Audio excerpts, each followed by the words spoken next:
This is Father Dominic Holtz coming to you from Indianapolis with a word of hope for the Feast of St. James, July the 25th. It might come as a bit of a surprise to see that Jesus doesn't criticize James and John when they ask to sit one at his right hand and one at his left.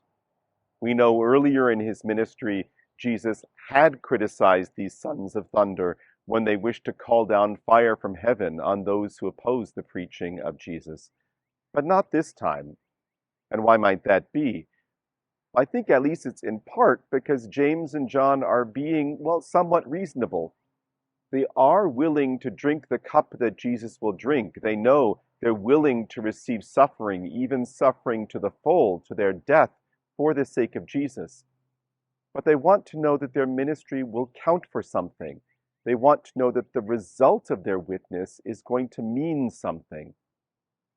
Now, Jesus tells them that whether they will sit at his right or his left isn't his to give.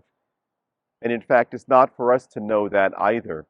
When we think about these three intimates of Jesus, James and John and Peter, they all three had very different ends. James was the first of the apostles to be martyred.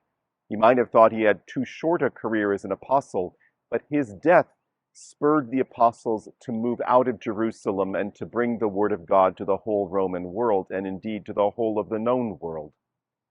Peter himself lived a longer life, establishing the church, writing his epistles, but of course dying his death of martyrdom in Rome.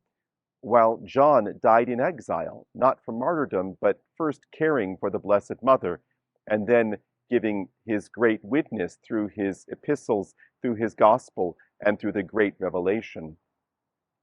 We don't know, brothers and sisters, the result of our witness. We don't know precisely how our lives are going to turn out by giving witness to Jesus. But we know that whatever it's going to be, he will make best use of our witness, best use of our martyrdom for the sake of his kingdom. And that's why we can, like James and John, enthusiastically embrace the cup which Jesus himself had to drink. The cup of suffering, yes, but also the cup of blessing, the cup with which Jesus, and through the power of the Spirit, we will help to bring about the kingdom of truth and justice, the kingdom of righteousness, the kingdom of our Father in heaven. And that, my brothers and sisters, is a word of hope.